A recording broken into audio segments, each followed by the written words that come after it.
So Jacob settled again in the land of Canaan, where his father had lived as a foreigner.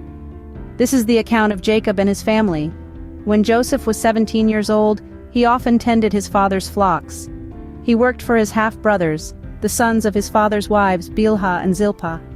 But Joseph reported to his father some of the bad things his brothers were doing.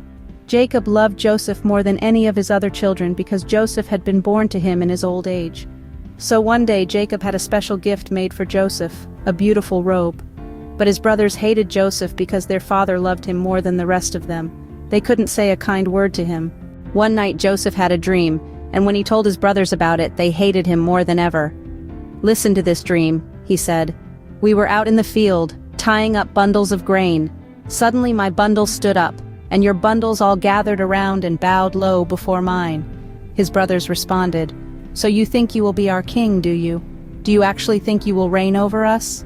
And they hated him all the more because of his dreams and the way he talked about them. Soon Joseph had another dream, and again he told his brothers about it.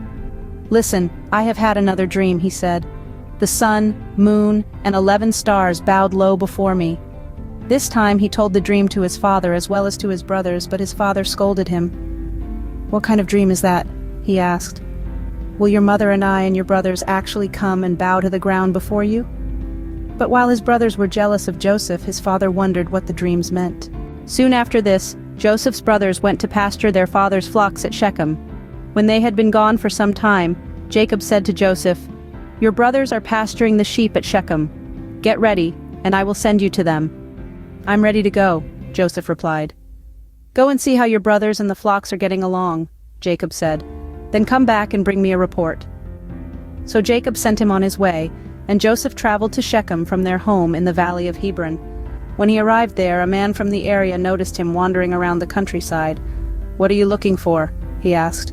"I'm looking for my brothers," Joseph replied. "Do you know where they are pasturing their sheep?"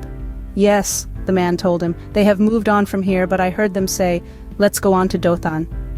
So Joseph followed his brothers to Dothan and found them there.